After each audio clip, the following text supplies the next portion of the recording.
തോറ്റവൻ്റെ തേരോട്ടം നമ്മൾ 2-3 എപ്പിസോഡുകൾ ചെയ്തു. അത് വീണ്ടും നമ്മൾ അതിലേക്ക് വരികയാണ്. ഇത് എല്ലാ ദിവസവും ചെയ്യണം എന്ന് വിചാരിക്കുന്നു. പക്ഷേ മറ്റ് വിഷയങ്ങളുടെ ബാഹുല്യം വരുമ്പോൾ ചിലപ്പോൾ 2 ദിവസത്തിലോ 3 ദിവസത്തിലോ ഒരിക്കൽ ആകിപ്പോകാൻ സാധ്യതയുണ്ട്. അതുകൂടി നമ്മുടെ പ്രേക്ഷകരും അല്ലെങ്കിൽ കാണുന്നവരും കേൾക്കുന്നവരും മനസ്സിലാക്കുക. എന്തായാലും ഇത് തുടർച്ചയായി പോകും എന്നുള്ള കാര്യം വളരെ പ്രധാനമായി നമ്മൾ ഉറപ്പ് തരുന്നു. ഇപ്പോൾ വീണ്ടും നമ്മൾ ആ ഒൻപതാമത്തെ മകൻ്റെ, ഞാൻ ഈ ഒൻപതാമത്തെ മകൻ എന്ന് പറയുന്നത് അങ്ങനെ തന്നെ മനസ്സിലാക്കിയിരിക്കാൻ വേണ്ടിയിട്ടാണ്. 9ാമത്തെ മകൻ്റെ SSLC കാലം വരെയുള്ള കാര്യം നമ്മൾ പറഞ്ഞു. SSLCക്ക് പിന്നോട്ടുള്ള ചില പ്രശ്നങ്ങൾ പറഞ്ഞു, പാമ്പ് കടി അടക്കമുള്ള കാര്യങ്ങൾ പറഞ്ഞു. അങ്ങനെ SSLCക്ക് നന്നായി പഠിച്ചുകൊണ്ടിരുന്ന ഒരു കുട്ടി SSLCക്ക് മാർക്ക് കുറയുന്നു. ആ SSLCക്ക് മാർക്ക് കുറയുമ്പോൾ സ്വാഭാവികമായിട്ടും വീട്ടിൽ നിന്ന് അപ്പോൾ കൂടെ പഠിക്കുന്ന കുട്ടികൾക്ക് മാർക്ക് കിട്ടുകയും ഇതിനേക്കാൾ ദാരിദ്ര്യം, സ്വാഭാവികമായിട്ട് ആ കുട്ടിയുടെ വീട്ടിൽ ദാരിദ്ര്യമാണ്, പട്ടിണിയാണ് ഒക്കെ ഉള്ളപ്പോഴും ഇതിനേക്കാൾ ദാരിദ്ര്യവും പട്ടിണിയുമുള്ള തെരുവ് വിളക്കിൻ്റെ, സ്ട്രീറ്റ് വിളക്കിൻ്റെ അടുത്തിരുന്ന് പഠിച്ച ഒരു കുട്ടിക്കാണ് ആ പ്രാവശ്യത്തെ സ്കൂൾ ഫസ്റ്റ് കിട്ടുന്നത്, നല്ല മാർക്ക് കിട്ടും. അപ്പോൾ ആ കുട്ടിക്ക് സ്വീകരണമൊക്കെ കൊടുക്കുന്നുണ്ട്. ആ ഗ്രാമത്തിലെ ജംഗ്ഷനിൽ സ്വീകരണമൊക്കെ കൊടുക്കുന്നുണ്ട്. എല്ലാവരും ആവേശത്തോട് കുട്ടിയെക്കുറിച്ച് പറയുന്നുണ്ട്. അപ്പോൾ ആ കുട്ടിയെക്കുറിച്ച് പറയുന്നത് കേട്ടുകൊണ്ട്, ആവേശം കേട്ടുകൊണ്ട് ഈ 9ാമത്തെ മകനായിട്ടുള്ള ആളിൻ്റെ ജ്യേഷ്ഠൻ ദുബായിൽ നിന്ന് വന്നിട്ടുണ്ട്. അപ്പോൾ ജ്യേഷ്ഠൻ ഇങ്ങനെ വന്നിട്ട് പറയുകയാണ്, കണ്ടോ അവിടെ പിന്നെ ഒരു പയ്യൻ തെരുവിളക്കിലിരുന്ന് ജയിച്ചു, നിനക്കിവിടെ പഠിക്കാൻ പറ്റിയില്ലല്ലോ എന്നൊക്കെ പറഞ്ഞ് പ്രശ്നമാവുന്നുണ്ട്. എന്തായാലും അത് കഴിഞ്ഞതിന് ശേഷം ആ കാലഘട്ടത്തിൽ പ്രീ ഡിഗ്രിയാണ്, +2 ഇല്ല, പ്രീ ഡിഗ്രിയാണ്. അങ്ങനെ പ്രീ ഡിഗ്രി ബോർഡ് വരാനുള്ള ശ്രമമൊക്കെ നടന്നു. പക്ഷേ അത് TNK ജേക്കബിൻ്റെ നേതൃത്വത്തിൽ പ്രീ ഡിഗ്രി ബോർഡ് വേണമെന്നുള്ള ചർച്ചയൊക്കെ പിന്നെ ഉണ്ടായി. പക്ഷേ അതൊന്നും നടന്നില്ല. പിന്നെ +2 ആയി മാറി. നാഷണൽ ലെവലിലൊക്കെ വന്നാൽ +2 ആയി. എന്തായാലും ആ കാലഘട്ടത്തിൽ ഈ വിദ്യാർത്ഥിക്ക്, അന്നത്തെ ആ കുട്ടിക്ക് അഡ്മിഷൻ കിട്ടിയില്ല. അവസാനം എല്ലാവിധ ലിസ്റ്റും കഴിഞ്ഞ് വെയിറ്റിംഗ് ലിസ്റ്റിലാണ് ഒരു ഗവൺമെൻറ് കോളേജിൽ അഡ്മിഷൻ കിട്ടുന്നത്. അത് വിചാരിച്ച ഗ്രൂപ്പ് കിട്ടിയുമില്ല. കോളേജിൽ ചെന്നപ്പോൾ സംഭവിച്ചത് എന്താണ്? കോളേജിൽ നേരത്തെ തന്നെ പറഞ്ഞു, ആ കുട്ടിക്ക് രാഷ്ട്രീയ രംഗത്ത് പ്രവർത്തിക്കുന്നു, സാംസ്കാരിക രംഗത്ത് പ്രവർത്തിക്കുന്നു, അമ്പലവുമായി ബന്ധപ്പെട്ട് പ്രവർത്തിക്കുന്നു, വിവിധ രാഷ്ട്രീയ പാർട്ടികളുമായി, വിവിധ സംഘടനകളുമായി ബന്ധപ്പെട്ട് പ്രവർത്തിക്കുന്നു. അങ്ങനെ പ്രവർത്തിക്കുന്ന കുഞ്ഞിനെ സംബന്ധിച്ച് കോളേജിൽ ചെന്നപ്പോഴും വേണ്ടത്ര മുന്നോട്ട് പോകാൻ കഴിഞ്ഞില്ല. പൊക്കം വളരെ കുറവായിരുന്നത് കൊണ്ട് NCCക്ക് എടുക്കുന്ന ആളുകൾ, NCC കേഡറ്റുമാരെ എടുക്കുന്ന ക്യൂവിലേക്ക് ചെന്ന് നിന്നപ്പോൾ NCC എടുക്കാൻ വന്ന സെലക്ഷൻ ഓഫീസർ പറഞ്ഞു, ഇയാൾ എന്തിനാണ് ഈ ക്യൂവിൽ നിൽക്കുന്നതെന്ന് പറഞ്ഞപ്പോൾ, അപ്പോൾ നിൽക്കുന്ന കാര്യം പറഞ്ഞത് ഞാൻ NCC ചേരാനാന്ന് പറഞ്ഞപ്പോൾ പറഞ്ഞു അത് പറ്റത്തില്ല, പൊക്കമുള്ളവർക്കുള്ളതാന്ന് പറഞ്ഞുകൊണ്ട് പിന്നെ പോയി NSSൽ ചേർന്നു, നാഷണൽ സർവീസ് സ്കീമിൽ ചേർന്നു. അതിൻ്റെ വലിയ അവാർഡും ഒക്കെ വാങ്ങി. അത് വേറൊരു സ്ട്രീമിലേക്ക് പോകുന്നു. ആ കാലഘട്ടത്തിലാണ് കോളേജിൽ വലിയ കോളേജിൽ ചെന്നാൽ SFIയുടെ സമരത്തിനും മറ്റു കാര്യത്തിനൊക്കെ പോകും, വല്ലപ്പോഴേ കോളേജിൽ പോവുകയുമുള്ളൂ. അങ്ങനെ പരീക്ഷ കൃത്യസമയത്ത് എഴുതാൻ കഴിയാത്ത സാഹചര്യവും കോളേജ് വിദ്യാഭ്യാസം മുടങ്ങി. കോളേജ് വിദ്യാഭ്യാസത്തിൻ്റെ പഠനം മുടങ്ങിയപ്പോഴാണ് ആ കുട്ടിയെ അതിനിടയിൽ കുട്ടിയുടെ ഒരു വലിയൊരു കുറവാണെന്നോ കൂടുതലാണെന്നോ ഏത് കാര്യം കണ്ടാലും പ്രതികരിക്കുന്ന ഒരു സ്വഭാവമുണ്ട്. അപ്പോൾ വീട്ടിലുണ്ടാകുന്ന കുഞ്ഞു പ്രശ്നങ്ങളിൽ പ്രതികരിച്ച് തുടങ്ങി.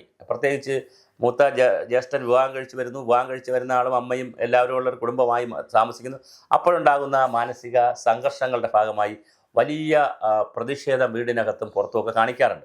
ഈ കാണിക്കുന്നതിനിടയിലാണ് ഒരു ദിവസം ഈ 9ാമത്തെ മകൻ എന്തിനാണ് ഇനി ഭൂമിയിൽ ജീവിച്ചിരുന്നിട്ട് പ്രത്യേകിച്ച് ഒന്നും ചെയ്യാനില്ലല്ലോ എന്ന് വിചാരിച്ചുകൊണ്ട് ആത്മഹത്യ ചെയ്യാൻ തീരുമാനിച്ചു. ആത്മഹത്യ ചെയ്യാൻ തീരുമാനിക്കുമ്പോഴാണ് നല്ല രസകരമായ കാര്യം. എല്ലാ ദിവസവും ഒരു 11-11:30 മണിയാകുമ്പോൾ ഈ മകൻ്റെ അമ്മ ആ വീട്ടിൽ ചോറ് വയ്ക്കുന്നതിൻ്റെ ഭാഗമായി കഞ്ഞിവെള്ളത്തിൽ തേങ്ങയും ഉപ്പും മാങ്ങയും അല്ലെങ്കിൽ നാരങ്ങയൊക്കെ ഇട്ട് ഈ കുട്ടിക്ക് കൊടുക്കും. അപ്പോൾ അവധി ദിവസമാണെങ്കിൽ, അല്ല സ്കൂളിൽ പോകണമെങ്കിൽ സ്കൂളിൽ പോകും. അപ്പോൾ ഈ കോളേജിലൊന്നും അങ്ങനെ പോയി സമയത്ത് പോകാതെ മുടങ്ങി വീട്ടിലൊക്കെ നിൽക്കുന്ന സമയത്താണ് ഒരു ദിവസം ഇങ്ങനെ 11-12 മണിക്ക് കഞ്ഞിവെള്ളം കുടിക്കാൻ മകനെ വിളിക്കുമ്പോൾ മകനെ കാണുന്നില്ല, ഈ കുട്ടിയെ കാണുന്നില്ല. കുട്ടി എന്താ ചെയ്യുന്നത്? അകത്തിരുന്നിട്ട് നമ്മൾ ഈ ഇലക്ട്രിക്കൽ വയർ ശരീരത്തിൽ ചുറ്റി അതിൽ നിന്ന് പിന്നെ മുഴുവൻ ചുറ്റിക്കൊണ്ട് ഈ മരിക്കാൻ തീരുമാനിക്കുകയും, അപ്പോൾ കൈകൊണ്ട് സ്വിച്ച് ഇടാൻ തീരുമാനിക്കുമ്പോൾ ആരോ ഒരു ഉൾവിളി പോലെ ആ കുട്ടിക്ക് തോന്നി ഇനി കൈകൊണ്ട് സ്വിച്ച് ഇടേണ്ട. അപ്പോൾ കുട്ടി അതിനു മുമ്പ് ചില കാര്യങ്ങൾ ചെയ്യുമായിരുന്നു. ഈ തലകുത്തിയൊക്കെ നിൽക്കുമായിരുന്നു, ഈ ചുവരിലൊക്കെ ചാരി തലകുത്തിയൊക്കെ നിൽക്കുന്നൊരു ശീലമുണ്ട്. അങ്ങനെ തലകുത്തി നിന്നാൽ കാലുകൊണ്ട് സ്വിച്ച് ഇടാൻ പറ്റും. അങ്ങനെ ആ കുട്ടി എന്ത് ചെയ്തു എന്ന് വെച്ചാൽ കൈകൊണ്ട് സ്വിച്ച് ഇടുന്നതിന് പകരം കാലുകൊണ്ട് സ്വിച്ച് ഇടാൻ തീരുമാനിച്ചുകൊണ്ട് കാലുകൊണ്ട് സ്വിച്ച് ഇട്ടു. പക്ഷേ സ്വിച്ച് ഇട്ടിട്ട് തിരിഞ്ഞ് നോക്കുമ്പോൾ ഫാൻ തിരിഞ്ഞ് കറങ്ങുകയാണ്. അപ്പോഴാണ് ഒരു കാര്യം കുട്ടിക്ക് മനസ്സിലായത്. കറണ്ട് ഈ നമ്മൾ തലകുത്തി നിന്നുകൊണ്ട് ചുവരിലേക്ക് കയറാൻ ശ്രമിച്ച ആ സമയം കൊണ്ട്, നിമിഷ നേരങ്ങൾ കൊണ്ട് കറണ്ട് പോയി. അതുകൊണ്ട് ശരീരത്തിൽ ചുറ്റിയിരുന്ന വയറുകൾ കട്ട് ചെയ്ത് കണക്ട് ചെയ്ത് അപ്പോൾ തന്നെ മരിച്ചു പോകണം എന്ന് ചിന്തിച്ച ആ കുട്ടി മരിച്ചില്ല.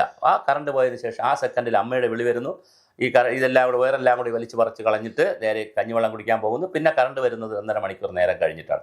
അപ്പോൾ ആ കുട്ടിയുടെ മാനസികാവസ്ഥ ഒന്ന് തണുത്തു. മരണത്തിൽ നിന്ന് രണ്ടാമതും രക്ഷപ്പെടുന്നു. ഒന്നാമത് പാമ്പ് കടിച്ച് രക്ഷപ്പെട്ടു, രണ്ടാമത് ഈ മരണത്തിൽ നിന്ന് രക്ഷപ്പെടുന്നു. അങ്ങനെ നിൽക്കുമ്പോഴാണ് കുട്ടി ഈ പറയുന്ന പോലെ വിദ്യാഭ്യാസവും മുടങ്ങി, പരീക്ഷയും പ്രീ ഡിഗ്രി എഴുതിയിട്ടില്ല, ആകെ ഒരു കൺഫ്യൂഷൻ നിൽക്കുമ്പോൾ അങ്ങനെയാണെങ്കിൽ കുട്ടിയുടെ ചേച്ചിയുടെ വീട്ടിൽ പോയി നിന്ന് എന്തെങ്കിലും ഒരു പരിപാടി പഠിക്കട്ടെ എന്ന് വിചാരിച്ചുകൊണ്ട് ചേച്ചിയുടെ വീട്ടിൽ പോയി നിൽക്കാൻ തീരുമാനിച്ചു. ചേച്ചിയുടെ വീട്ടിൽ പോയി അതിനിടയിൽ ഈ കസേരയൊക്കെ വരിയുന്ന നമ്മുടെ ഈ ചൂരൽ കസേരയല്ല, അന്ന് ഒയർ കൊണ്ടുള്ള കസേരയുള്ള കാലമാണ്. വളരെ വ്യാപകമായി ഏത് വീടെടുത്താലും ഒയർ കൊണ്ടുള്ള കസേരയുണ്ട്. അപ്പോൾ അത് പിന്നെ ഈ അത് വരിഞ്ഞാൽ നല്ല പൈസ കിട്ടും. അത് വരിയുന്ന ഒരാളുണ്ടായിരുന്നു. അദ്ദേഹത്തിൻ്റെ അടുത്ത് പോയി ഇത് വരിച്ചൽ പഠിക്കാൻ നോക്കിയിട്ട് ഒരു വിധത്തിലും പഠിപ്പിച്ചു കൊടുക്കത്തില്ല. കാരണം ഇത് പഠിപ്പിച്ചു കൊടുത്താൽ അയാളുടെ ജോലിയും കൂടെ, അയാൾക്ക് ജോലി കുറയുമെന്ന് വിചാരിച്ചു എന്നും പോകും, അവിടെ ചെന്നിരിക്കും, പഠിപ്പിച്ചു തരാൻ പറഞ്ഞാലും പഠിപ്പിച്ചു കൊടുക്കത്തില്ല. അപ്പോൾ ആ പറയുന്ന പഠിപ്പിച്ചു കൊടുക്കാൻ പറയുമ്പോഴൊന്നും പഠിപ്പിച്ചു കൊടുക്കാതെ വന്നപ്പോൾ വീണ്ടും കുട്ടി നിരാശയിലായി. കുട്ടി നേരെ ചേച്ചിയുടെ വീട്ടിൽ പോയി നിൽക്കുകയാണ്. ഇനി കാര്യം വീട്ടിൽ സംഘർഷവും ഒക്കെ ആവുന്നു. ഇങ്ങനെ മാനസികാവസ്ഥ ഈ ആത്മഹത്യ തീരുമാനിക്കുന്ന വീട്ടുകാർ അറിയുന്നുമില്ല. പക്ഷേ എങ്കിലും വീട്ടിലുണ്ടാകുന്ന ചില ആത്മസംഘർഷങ്ങളും പ്രശ്നങ്ങളും രാഷ്ട്രീയ പ്രവർത്തനവും എല്ലാം കൂടെ വെച്ചുകൊണ്ട് കുട്ടി നേരെ ചേച്ചിയുടെ വീട്ടിൽ പോയി നിൽക്കണം എന്നൊരു ഡിമാൻഡ് വരികയും അങ്ങനെ ചേച്ചിയുടെ വീട്ടിൽ പോയി നിൽക്കുകയും ചെയ്തു. ചേച്ചിയുടെ വീട്ടിൽ പോയി നിന്നപ്പോഴുണ്ടായ മറ്റൊരു നല്ല രസകരമായ കാര്യം എന്ന് പറയുന്നത്, പെട്ടെന്നാണ് പിന്നെ കുട്ടിക്ക് അവിടെ അടുത്തൊരു ITC എന്ന് പറയുമ്പോൾ ഇൻഡസ്ട്രിയൽ ട്രെയിനിങ് സെൻറ്റർ ഉണ്ട്, അതായത് പ്രൈവറ്റ് ITI ഉണ്ട്. അവിടെ കൊണ്ട് ഫിറ്റർ പോസ്റ്റിന് കൊണ്ടുപോയി ആക്കി. അപ്പോൾ ഫിറ്റർ പോസ്റ്റിൻ്റെ ഒരു പ്രശ്നം എന്ന് പറഞ്ഞാൽ ഈ വലിയ പീസ് പിന്നെ ഈ ഇരുമ്പ് കട്ട കൊടുത്തിട്ട് അത് മെഷീനിൽ വെച്ചിട്ട് കൈകൊണ്ടുരച്ച് അത് ചെറുതാക്കണം. അതൊരു പഠനത്തിൻ്റെ ഭാഗമാണ്. അപ്പോൾ പക്ഷേ അതൊന്നും ചെയ്യാനുള്ള യൂണിഫോമൊക്കെ ഇട്ടുകൊണ്ട് കാക്കി യൂണിഫോം ഇട്ടൊക്കെയാണ് ചെയ്യണം. പക്ഷേ അതൊക്കെ ചെയ്യാനുള്ള ഒരു കരുത്തോ ശക്തിയോ ആ കുട്ടിക്ക് ഇല്ലായിരുന്നു. കുട്ടി വേറെ വലിയ വലിയ കാര്യങ്ങൾ ചിന്തിച്ചുകൊണ്ട് പോകുന്ന ആളാണ്. അല്ലെങ്കിൽ നേരത്തെ സ്കൂളിലുമൊക്കെ നേതാവൊക്കെ ആയിരുന്ന ആളാണ്. അപ്പോൾ കുട്ടിക്ക് ഇതൊന്നും അടങ്ങി നിൽക്കാൻ കഴിയുന്നില്ല. അങ്ങനെ ഇരിക്കുമ്പോൾ കുട്ടി അത് മതിയാക്കുന്നു. അത് കഴിയുമ്പോഴാണ് ഒരു സ്ഥലത്ത് ഒരു തിയേറ്റർ പുതിയതായിട്ട് വരുന്നു. അപ്പോൾ അവിടെ വയറിങ് ആവശ്യമുണ്ട്. ആ വയറിങ് എടുത്ത കോൺട്രാക്ടർ കൂടെ വയറിങ്ങിന് പോകുന്നു. അപ്പോൾ തിയേറ്റർ എന്ന് വലിയ തിയേറ്ററാണ്. അപ്പോൾ അതിൻ്റെ വലിയ ചുവരിൽ ഇങ്ങനെ ഈ കയറെല്ലാം ശരീരത്തിൽ കെട്ടി തൂങ്ങിക്കിടന്ന് അടിക്കുന്ന കൂട്ടത്തിൽ ഹാമർ കൊണ്ട് അടിച്ചപ്പോൾ തള്ളവിരലിലേക്കാണ് ആദ്യത്തെ അടി പോയത്. അപ്പോൾ തന്നെ രക്തമൊക്കെ വന്ന് വലിയ പ്രശ്നമായി. അന്നോടുകൂടി വയറിങ്ങിന് പോകലും മതിയാക്കി. അപ്പോൾ കസേര വയർ ചെയ്യാൻ തീരുമാനിച്ചു, അത് നഷ്ടപ്പെട്ടു. ITC പോയി, അതില്ലാതായി.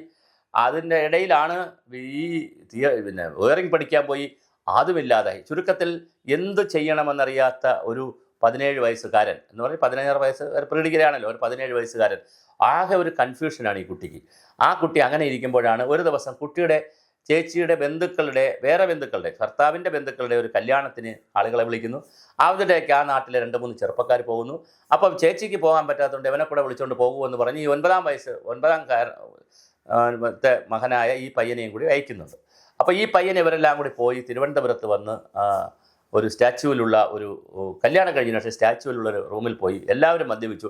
പക്ഷേ ഈ 9ാമത്തെ മകൻ എന്നാ പറയുന്ന ആൾ മദ്യപാനശീലത്തിനൊക്കെ എതിരെയുള്ളതും അതിനെതിരെയൊക്കെ ക്ലാസ് എടുക്കുകയും സംസാരിക്കുകയും അതൊന്നും ചെയ്യാൻ പാടില്ല, തെറ്റാണെന്ന് വിശ്വസിക്കുകയും ചെയ്തതുകൊണ്ട് മദ്യപിച്ചില്ല. പകരം അവിടെ ഉണ്ടായിരുന്ന മറ്റ് ജ്യൂസാണ് കുടിച്ചത്.